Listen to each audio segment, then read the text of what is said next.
네, 자, 기출문제 이제 오늘 이제 오후에 할 게 기출문제 이제 특강인데요. 뭐 특강은 아니고 이제 풀이라고 보시면 됩니다. 기출문제.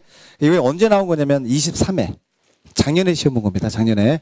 그래서 제가 이제 기출문제 풀어둘 이제 법률이 공법 전체는 아니고요.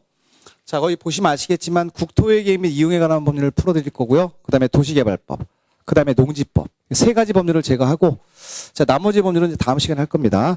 자, 그럼 거기 지금 보시면 A형이라고 나와요. 문제 유형이 두 가지가 있습니다. A형, B형 두 가지가 있는데 오늘 해설할 내용은 A형 문제다. 이렇게 보시고 편집을 깔끔하게 잘 해놨네요. 그래서 그 부분이 이제 가장 중요한 법률이 이제 국계법이에요. 여러분들 지금 정리하실 게.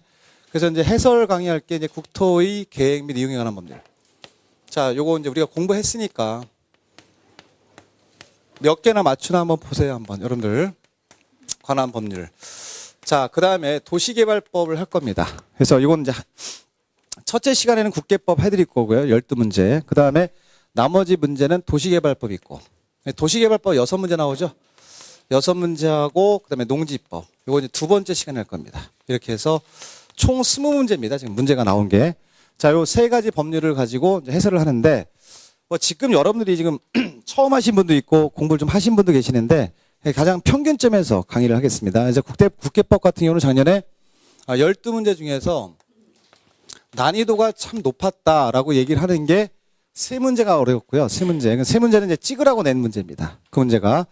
자, 그리고 이제 나머지 9문제 정도는 전부 다 맞힐 수 있는 정도로 냈어요. 그래서 작년 같은 경우는 이제 공부를 아주 열심히 하신 분들은 한 10문제 이 정도 나왔고, 보통 하신 분들은 한 8문제 정도 나왔다. 이렇게 보시면 돼요. 공부를 안 하신 분은 그 이하로 나왔겠죠. 그 이하로 나왔겠죠. 근데 여러분들이 이제 공법에서 이거를 못 잡으면요, 나머지 법률이 안 됩니다. 제일 먼저 시험해 보는 게 이제 우리가 국계법을 보거든요. 처음에 출발을 잘해야 나머지 법률 술술 풀리는데 이게 안 풀려버리면 나머지 법률도 기억도 안 나고 막 그래요. 당황을 해서. 그래서 일단 여러분들이 지금 1월, 2월 하고 3월, 4월까지는 국계법을 완전히 끝내야 됩니다. 이게. 그게 이제 5월, 6월 가서 국계법은 안 된다는 얘기죠. 그때는 도시개발법과 도정법을 가서 공부를 하는 거예요. 그러니까 방법이 있는 거죠. 그래서 일단 여기 있는 내용을 가지고 설명을 하는데 그 문제를 한번 쭉 보시면 문제가 지문이 뭐 크게 길거나 그런 건 없어요. 사실 이게 본 시험이 이렇게 나온다는 겁니다. 개념을 물어보는 문제가 나오기 때문에 여러분이 거기에 맞는 공부를 하셔야 되는 거죠. 괜히 서술식으로 공부하면 안 된다는 얘기입니다. 그래서 자, 개념을 한번 잡아보도록 하겠습니다. 자, 1번 문제부터 한번 볼까요?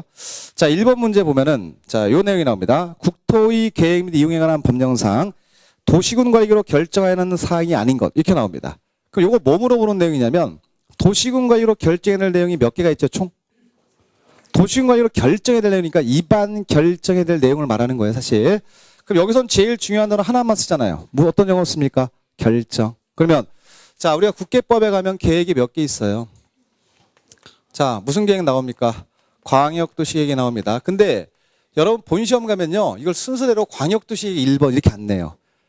이게 우리가 배운 순서로 나오는 게 아니라 순서를 좀 바꿔서 냅니다. 바꿔서 내기 때문에 광역도시계획 요게 1번이 될 것 같은데 요게 아니고, 자, 2번. 그러면 2번은 또 무슨 계획 나와야 될 것 같아요, 시험에?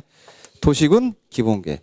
자, 요런 건 과감히 생략을 하고, 자, 제일 중요한 계획을 먼저 낸다는 얘기죠. 3번에 가면 도시군 관리계획이 있습니다. 그럼 1번 문제는 뭔지 여러분 딱 보면 느낌이 와야 됩니다. 도시군 관리계획인데 도시군 관리계획으로 결정해야 될 내용입니다. 내용이 총 몇 개가 있죠, 지금? 5개가 있습니다. 5개. 자, 먼저 쭉 한번 보죠. 자, 이건 도시군 관리계획 내용 5개를 물어보는 문제입니다. 자, 제일 먼저 결정해야 될 내용이 뭐가 있냐면, 자, 1차적으로 먼저 이걸 먼저 하잖아요. 용도 지역과 용도 지구를 지정도 하고 변경도 한다. 첫 번째 결정해야 될 내용이 이거죠. 지정하고 변경합니다. 자, 두 번째 할 내용이 개도시수라고 해서, 자, 우리가 앞자 따서 외운 거 기억나시죠? 개도시수. 용도 구역입니다. 이걸 용도 구역이라고 하는데 구체화시켜서 물어보겠죠. 요 4개 용도를 지정도 하고 변경도 합니다. 맞습니다. 지정도 하고 변경도 해요. 자, 세 번째 할 내용이 뭐죠? 세 번째, 도로 설치한다. 공원을 설치한다. 쉬운 4가지 어떤 시설? 기반시설. 그럼 기반시설을 뭐 하죠? 설치도 하고 정비도 하고 개량도 한다. 맞습니까? 예, 이게 세 번째 결정해야 될 내용입니다. 자, 네 번째 보세요. 네 번째가 뭐가 있냐면 도시개발 사업이 있습니다. 도시개발법 오늘 아침에 하신 거 기억나시죠? 그 도시개발 사업을 합니다. 사업하기로 결정을 하는 거예요. 도시관리를 통해서. 자, 그리고 도시개발 사업만 결정하는 게 아니라 무슨 사업도 결정해요. 정비 사업 하겠다. 근데 구체적인 내용은 개발법에서 구체적으로 또 공부를 하게 되겠죠. 그래서 요 도시개발 사업은 무슨 법에 나오고 도시개발법, 정비 사업은 도정법에서 공부합니다. 근데 일단 사업하겠다까지는 무슨 계획으로 결정하는 거예요? 도시관리로 결정한다. 자, 마지막으로 나온 거 기억나실 거예요, 여러분들. 자, 요거 지구 단위 계획구역 이렇게 되죠. 지구 단위 계획구역을 먼저 지정한 다음에 그런 얘기입니다. 지구 단위 계획구역을 체계적으로 개발하기 위해서 무슨 계획을 수립하죠? 지구 단위 계획을 수립합니다. 이겁니다. 그럼 여기에 들어가 있지 않은 게 답이 되는 거겠죠. 지금 1번 문제는 그거예요, 지금. 근데 여러분들 보세요. 이걸 다 몰랐어요. 다 몰랐어. 그래도 답은 풀어야 됩니다. 왜 그러냐면 개발 밀도 관리구역 보이세요? 개발 밀도 관리구역은 이용 파트예요, 계획 파트예요? 그러니까 이게 답이죠. 다 몰라도 풀 수 있는 문제라는 거죠. 개념만 잡으면, 체계만 잡으면. 그럼 여기는 기반시설 부담구역도 하나 써놓으세요, 여러분들. 기반시설 부담구역도 하나 써놓으세요. 기반시설 부담구역 개발 우리가 자 개발 밀도 관리구역이 두 개는 자 구역은 맞는데 계획 파트에 속해 있습니까? 이용 파트에 있습니까? 이용 파트니까 도시군관리계획으로 결정할 내용이 아니란 얘기입니다, 이게.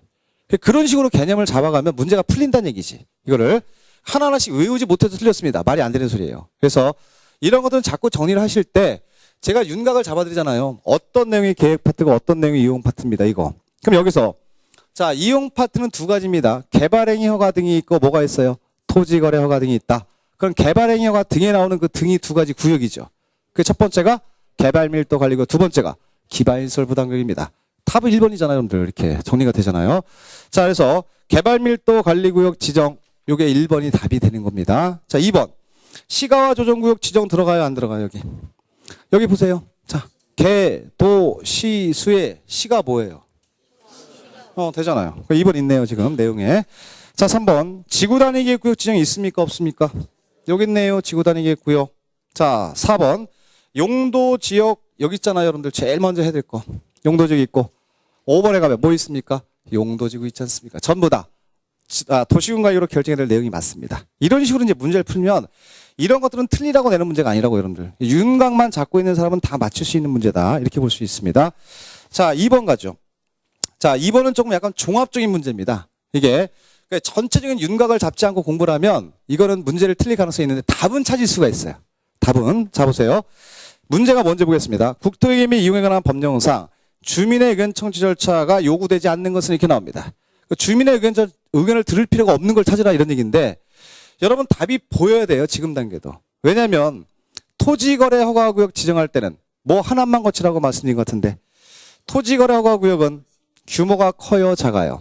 작은 지역이죠. 그러면 뭐 하나만 거치면 된다 그랬습니까? 심의. 주민 의견 들어요, 안 들어요? 안 들어요. 그리고 이게 또 하나의 요령인데 지금 보세요. 자, 1번의 시범도시 사업 계획의 동그라미. 계획. 자, 그 계획의 이름을 보라는 얘기가 아닙니다. 자, 그 다음에 4번에 가면 기반시설 부담 계획 수립 나옵니까, 지금? 계획의 동그라미. 그 다음에 5번에 가면 광역도시 계획 수립 나오나요, 지금? 네. 그러면 1번. 여러분들이 시험장 들어가서 1번, 4번, 5번은 건들면 안 되는 거예요. 여러분들, 국토의회 및 이용에 관한 법률에서 계획을 수립할 때는 전부 다 공통점이 뭡니까? 주민한테 의견을 듣는다는 공통점이 있습니다.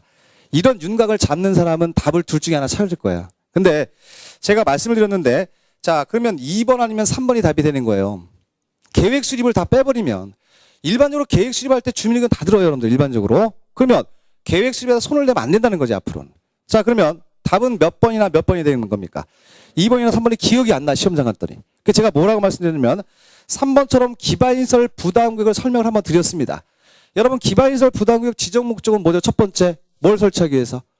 기반시설 설치하기 위한 목적도 있지만 기반시설 설치 구역이에요, 부담구역이에요? 부담구역에는 주민한테 비용의 일정한 기반시설 설치 비용의 일부를 부담시킬 목적이 있어요, 없어요? 그럴 때 의견 들으라고 그랬잖아요, 제가. 그걸 생각을 하셔야 된다고, 그 윤곽을. 이건 암기가 아니라고, 지금 이게 내용 자체가. 그러니까 이런 것들이 전체적인 종합적인 문제로서 앞으로도 계속 이렇게 나온다는 얘기입니다. 그럼 여러분들이 나 이거 안 외워서 틀렸어요, 그러면 안 된다는 얘기죠. 국계법 전체를 잡아놓고 있어야 된다는 얘기입니다, 그게. 그리고 토지거래허가구역은 당연히 심의만 거친다고 말씀드렸잖아요. 대상구역이 넓어요, 좁아요? 좁은 지역이라고 말씀드렸습니다. 상대적으로 좁은 지역은 하나만 거친다고 말씀드렸죠. 뭐만 거칩니까? 심의만 거쳐서 지정을 하게 된다. 그래서 여러분 토지거래하고 지정할 때 왕별표 막 하고 막 정리한 거 기억나실 거야. 이게 따라서 답은 2번이 되겠죠. 특히 3번 같은 거는 해석을 하셔야 되는 거죠. 기반